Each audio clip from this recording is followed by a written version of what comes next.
你敢相信吗？就在2025年3月，一个令人震撼的数据公布了。根据深圳特区报的最新报道，2024年广东省出生人口达到113.3万人，连续7年蝉联全国第一生育大省。全国2024年出生人口954万，广东一个省就占了 11.8%。这意味着全国每9个新生儿中就有一个出生在广东。更震撼的是，广东一个省的出生人口竟然相当于整个东北3省总和的3倍还多。但是各位，在这个惊人数字的背后，却隐藏着一个让人心寒的真相。我们先来科普几个重要概念。出生人口总量就是一年内实际出生的婴儿数量。广东113.3万，连续7年全国第一。出生率是每1000人中的出生人数。广东2024年出生率8.89%，虽然高于全国平均6.77%，但并不是全国最高。少子化，当一个地区出生率长期低于维持人口更替的 2.1 时，就会面临少子化危机。这里就出现了一个有趣的现象，广东不是出生率最高的省份，为什么出生人口总量却能连续7年霸榜全国第一？答案就在这 1.28 亿常住人口， 1.5 亿实时在粤人口背后。 66.38% 的劳动年龄人口占比，比全国平均水平高出 5.46个百分点。这意味着广东聚集了全国最多的年轻人，而年轻人正是生育的主力军。但各位，当我们为广东的造人奇迹点赞的时候，却很少有人注意到一个令人毛骨悚然的细节。在这 113.3 万新生儿中，男女比例严重失衡，每100个女婴对应着112个男婴。这意味着在广东，仍然有大量家庭在进行人为的性别选择。而在全国少子化危机愈演愈烈的今天，为什么偏偏是经济最发达的广东成了全国造人的冠军？更让人深思的是，当黑龙江出生率只有3.59%，上海只有4.67%，东北3省的产科医生都在转行的时候，广东却能在高房价、高生活成本的压力下，依然保持如此旺盛的生育意愿。这背后究竟隐藏着怎样的文化密码？今天我们就来揭开这个谜团，看看在广东这片经济最发达的土地上，到底是什么造就了连续7年独霸全国的生育奇迹？而这个奇迹背后又隐藏着哪些不为人知的真相？当全国都在为少子化危机发愁的时候，广东究竟有多逆天？我们来看几个触目惊心的对比。先说幼儿园关停潮。2022年全国幼儿园减少5600所，这是15年来首次负增长。原因很简单，没孩子上学了。北京、成都、杭州这些大城市，过去学位紧缺要拼关系的幼儿园，现在主动发布空余学位招生公告。有的幼儿园招生人数只有个位数，甚至挂零。更严重的是产科关停潮。从2022年开始，江苏、浙江、湖北、安徽、河南等地几十家医院相继关闭产科。为什么关了呢？因为基本没有孕妇。浙江一些地区分娩量从2000人直接降到500人。江苏南通8家助产机构分娩量降幅超过 20%。哈尔滨市妇幼保健院的医生感慨，过去分娩量一天7、8个，现在几天才1个。有产妇反馈说，刚到医院，护士就异常兴奋，看到产妇眼里都在放光，几个护士一拥而上，根本不需要家属陪同。这就是全国少子化的真实写照。但广东呢？完全是另一个世界。不仅出生人口 113.3 万连续7年第一，关键是还在逆势增长。2024年上半年，当其他省份还在为生育率下滑苦恼时，广东的出生人口较上年同期竟然还实现了 1.4% 的增长。为什么广东能独树一帜？秘密就在这 1.5 亿实时在粤人口中，其中外来人口近3000万，大多是20至35岁的生育黄金年龄，东西南北中，发财到广东。这句话至今还在吸引着全国的年轻人。但是，当我们深入调查这个造人奇迹背后的真相时，却发现了一个令人不安的现象。在这繁荣的数字背后，无数女性正在承受着你想象不到的痛苦。广东能连续7年蝉联全国第1的生育大省，原因当然是多方面的，经济发达、就业机会多、年轻人口聚集，这些都是重要因素。但在这些表面因素背后，还隐藏着一个不容忽视的文化因素，根深蒂固的重男轻女观念。这种观念不仅没有因为经济发展而消失，反而在某种程度上推高了生育数量。因为很多家庭为了生儿子，会一直生到如愿为止。接下来我要讲一个真实的故事，这个故事就发生在广东，主人公是一位40岁的江西女子。她的遭遇完美诠释了什么叫嫁到广东要有生儿子的觉悟。1999年，她18岁，在广东打工时认识了现在的前夫，一个梅州人。那时候两人感情很好，很快就结了婚，嫁到了广东梅州。婚后，她先后生下了2个女儿。按说有了孩子，家庭应该更幸福才对，但现实却截然相反。因为没有生出儿子，婆家一家人的态度开始变了。生活中各种使绊子，前夫也没有给过太多好脸色。为了2个女儿，她只能默默忍受。更痛苦的是，医生告诉她，因为身体问题，她不适合再继续生育了。得知这个消息后，婆家人的脸色彻底变了，那种失望和嫌弃不加掩饰地写在脸上。家里开始流传这样的话：哎，可惜抱不上孙子。退一步，真的没有换来海阔天空，他的隐忍换来的是变本加厉的冷暴力。前夫经常在外奔波做生意，后来就在外面有了女人。东窗事发后，他直接提出离婚。22年的婚姻，他任劳任怨照顾家庭，最后却被一句生不出儿子判了死刑。离婚时，他几乎净身出户，连2个女儿的监护权都没有争取到。如今他独自在广州打工，女儿放假的时候有时间会过来找他玩。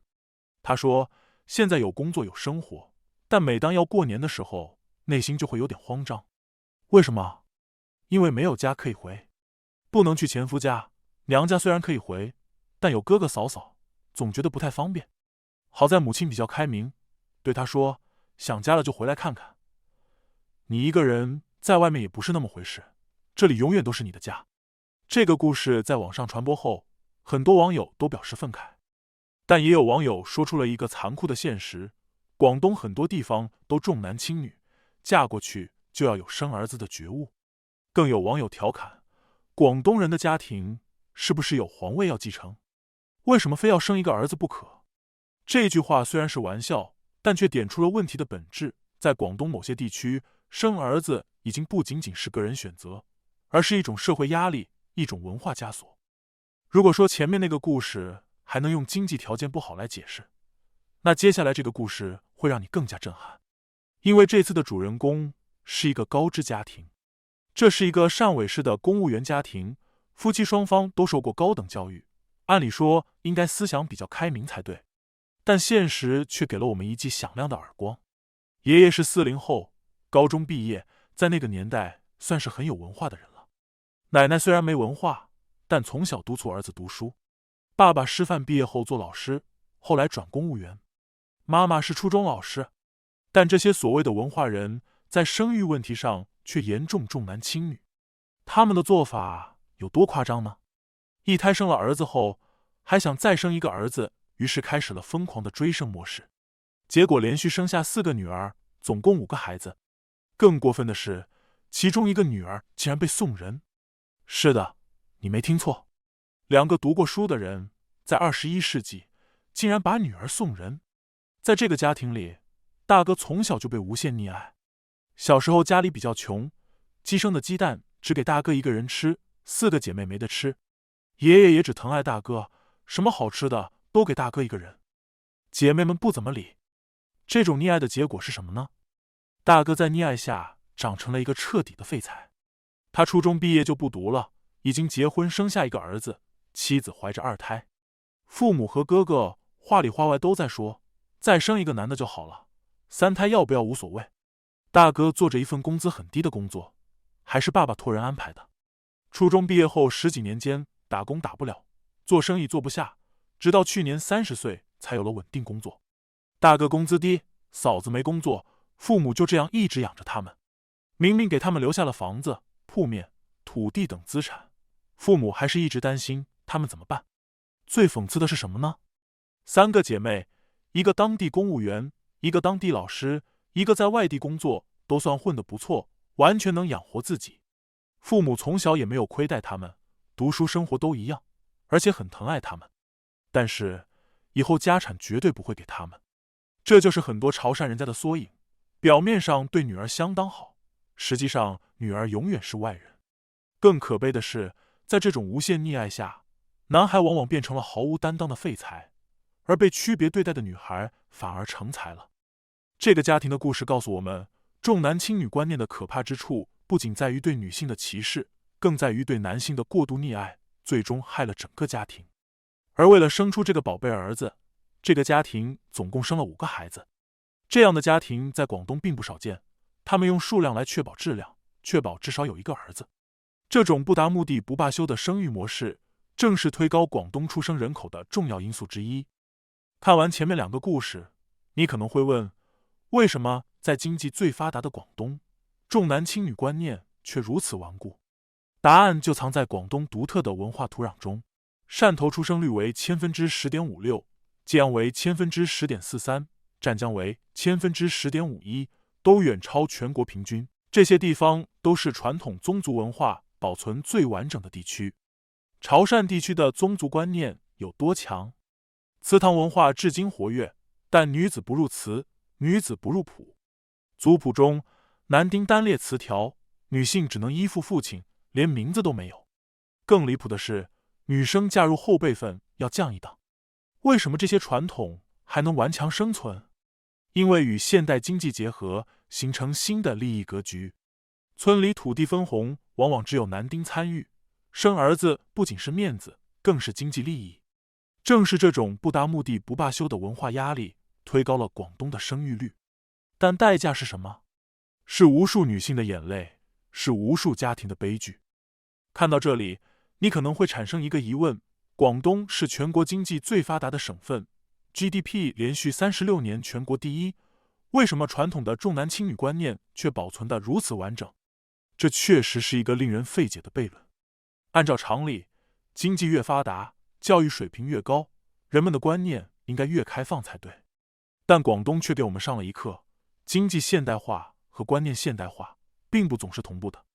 这不仅违背了经济越发达，生育率越低的一般规律，更与现代文明的发展趋势背道而驰。我们来看几个有趣的对比。深圳，中国最现代化的城市之一，科技企业云集，外来人口占70%以上，按理说应该是最不传统的地方。但你知道吗？走在深圳的街头，你经常能看到商店里摆着观音或财神，点着小灯，常年不息。广州，国际化大都市，但6和8这种数字依然抢手。有6和8的手机号、车牌号都要加价，逢6逢8的日子被认为特别吉利。这就是广东的奇特之处，一手拥抱最先进的科技和商业模式，一手保持着最传统的文化观念。为什么会这样呢？一个重要原因是，广东的经济发展模式并没有彻底打破传统的社会结构。在潮汕地区，许多成功的商人都是通过家族企业起家的。这些家族企业强调血缘传承，男性作为家族产业的继承人，地位不可替代。即使是在珠三角，很多城中村的土地分红制度仍然延续着传统的父系继承模式。这意味着生儿子不仅是文化需求，更是经济需求。另一个原因是，广东独特的包容性文化，让传统观念有了生存空间。广东人常说有钱就是大晒，这种实用主义的价值观，让人们更关注结果，而不是过程。只要能赚钱，传统也好，现代也好，都可以并存。这种实用主义的副作用，就是对传统文化中的糟粕缺乏批判精神。重男轻女观念被包装成传统文化，得以在现代社会继续存在。更深层的原因是，广东的城镇化进程虽然很快，但人口流动性也很大。大量外来人口带来了不同地区的传统观念，这些观念在广东这个大熔炉中相互影响，有时候反而强化了某些传统做法。比如，一个来自内地农村的年轻人，在家乡可能还没那么强烈的生儿子想法，但到了广东，看到周围的潮汕同事都在拼命生儿子，反而被带节奏了。还有一个不容忽视的因素，广东相对优越的经济条件让多生孩子成为可能。养一个孩子，全国平均成本48.5万，广东虽然生活成本高，但收入水平也高。相比其他地区的家庭，广东家庭更有能力承担多个孩子的养育成本，这就形成了一个奇怪的循环。经济条件好，所以能养得起多个孩子，为了生儿子而多生，从而推高了出生人口总量。所以，广东的高出生人口，某种程度上是经济实力和传统观念共同作用的结果。但这种模式是可持续的吗？随着新一代年轻人观念的转变，随着生活成本的不断上升，这种模式还能维持多久？这些问题我们稍后会一起探讨，但在此之前，我们需要了解一个更加隐秘、更加触目惊心的现象。如果说传统观念是推动重男轻女的思想根源，那么现代技术的发展则为这种观念提供了精准实现的工具。在广东，一个你想象不到的灰色产业链正在悄然运作。早在2017年，央视曝光了一个引发全国震动的案例，一些机构通过血液检测判断胎儿性别，单次收费2000元，涉及5万人次，总金额高达数亿元。这还只是冰山一角。在深圳，3代试管婴儿技术被一些私立医院用于挑选性别。虽然国家明令禁止非医学需要的性别选择，但地下市场依然活跃。有业内人士透露，仅性别筛查的附加费用就高达3到6万元，加上常规试管费用，总开销往往超过20万元。即便如此，仍有大量家庭趋之若鹜。更隐蔽的是跨境送检。2021年，厦门查获多起血样走私案件，孕妇在内地抽血，样本被偷偷运到香港检测性别，整个流程只需3到5天，准确率高达99%。技术的发展让性别选择变得前所未有的精准和隐蔽。在一些地区，有女性因为家庭执念，被迫多次终止妊娠，直到怀上理想性别的孩子才被允许生下来。这种反复干预不仅严重损害女性健康，也在心理上留下长期创伤。而更极端的例子还在继续上演。最直接的后果就是性别比例失衡。广东的新生儿男女比例为112:100，意味着每100个女孩对应112个男孩。在某些传统观念根深蒂固的地方，这一比例甚至更高。照这个趋势发展，到2030年，中国将有2400万男性找不到配偶，这个数字相当于整个澳大利亚的人口，比台湾地区的总人口还多。而这些剩男中，相当一部分将来自广东。更可怕的是，这正在形成一个恶性循环。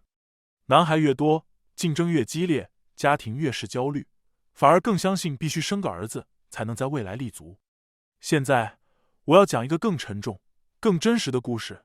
这个故事发生在粤北农村，一个普通农民家庭为了生男孩，连续生了6个孩子，前5个全部是女儿，其中第3个几岁时夭折，第6个才是男孩。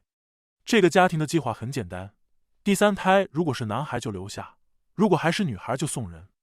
结果孩子出生后还是女孩，还没满月就被送到了婆家小姑子的家里。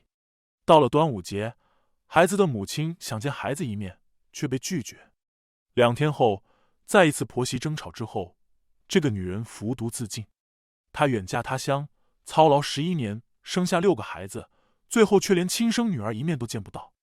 身边无人理解，最终她选择了以死抗争。1年后，这个男人又找到了新的妻子。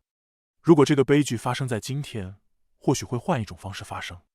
借助 B 超技术，他们可能在怀孕几个月后就知道胎儿性别，然后选择提前终止妊娠。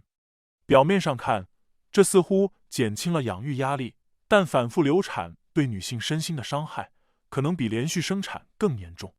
更关键的是，技术的进步并没有消除重男轻女的根源，反而让这种观念变得更隐蔽、更难发现、更难制止。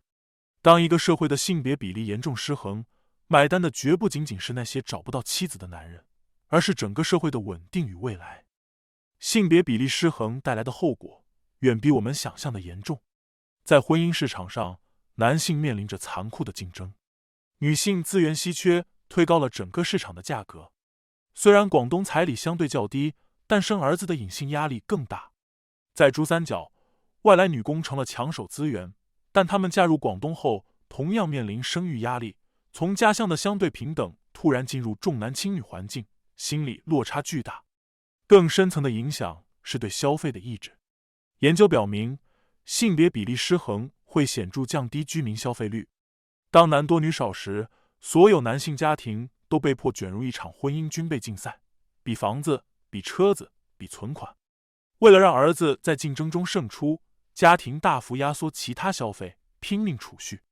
这种储蓄是低效的，所有家庭都在储蓄，但最终只有少数人能胜出。从社会整体看，是巨大的资源浪费。国际对比证实了这一点。韩国1980至2000年期间，男女比例一度达到116比100，结果居民消费率长期低迷，储蓄率居高不下。直到2000年后，政府严厉打击性别选择，比例恢复正常，消费市场才重新活跃。印度的情况更极端，在重男轻女严重的哈里亚纳邦，性别比例失衡导致妇女拐卖、强迫婚姻、性犯罪率飙升，社会问题层出不穷。广东会重蹈这些国家和地区的覆辙吗？如果不及时纠正重男轻女观念，不仅会影响社会稳定，更会拖累经济发展。毕竟，当所有家庭都在为竞争储蓄时，消费潜力就被严重压抑了。时代在变，观念也在慢慢转变。政策层面，从严格计生到鼓励三孩，180度大转弯。深圳生三孩奖励3.7万，广州延长产假80天，各种生育补贴政策密集出台。更重要的是，广东在全国率先取消社会抚养费，将生育与入户、入学脱钩，消除了政策歧视。但观念分化也很明显。珠三角的90后、00后相对理性，虽然仍受家庭压力，但不会盲目追生。有调查显示，超50%广东90后的理想子女数为2个，比上一代明显降低。而粤东农村传统观念更固化，年轻人大量外流，留下的老人更加执着于传宗接代。值得关注的是女性觉醒，越来越多高学历女性拒绝生育压力，选择事业独立。她们不再把生儿子当成人生必修课，而是追求自我价值的实现。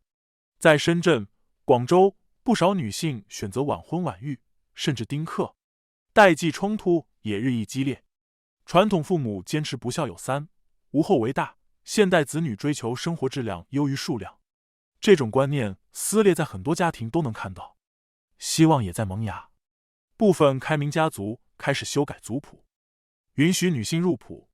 2003年，孔子释家谱首次纳入女性后裔，成为标志性事件。除了传统观念，广东生育率高还有其他关键因素。首先是孔雀东南飞效应，广东每年新增就业143万人，吸引了全国最多的年轻人。这些外来人口大多处于生育黄金年龄，66.38%的劳动年龄人口比例全国最高。其次是经济实力托底。2024年，广东 GDP 占全国10.5%，连续36年居首位。相对优越的收入水平，让家庭更有能力承担多孩养育成本。第三是医疗教育资源优势，广东拥有中山大学、华南理工等知名高校，医疗资源相对丰富，降低了生育的后续风险。第四是包容文化的魅力，来了就是广东人，不是空话。相比北京、上海的户籍门槛，广东的开放政策让更多人敢于在此生儿育女。第五是相对宽松的生活节奏，早茶文化、夜宵文化体现了广东人对生活品质的追求，这种环境更有利于家庭和睦，间接促进生育意愿。回到最初的问题，广东为什么能连续7年蝉联全国第一生育大省？答案并不简单。重男轻女观念虽然是其中一个推动力，但绝非唯一原因。经济发达、人口聚集、政策支持、文化包容等多重因素共同作用，才造就了这个生育奇迹。但这个奇迹也有阴暗面。性别比例失衡、女性权益受损、社会资源浪费，这些问题不容忽视。真正值得思考的是，在全国少子化危机愈演愈烈的今天，如何在保持生育活力的同时，消除性别歧视？如何让每一个新生命都被平等珍视，无论男女？你认为广东出生人口多的最重要原因是什么？是传统文化的影响，还是经济政策的吸引力？欢迎在评论区分享你的看法，让我们一起探讨这个关乎未来的重要话题。以上就是本期视频的全部内容。长视频制作不易，您的支持是我们更新的动力。如果喜欢，还请点赞、订阅和转发。我们下期再见。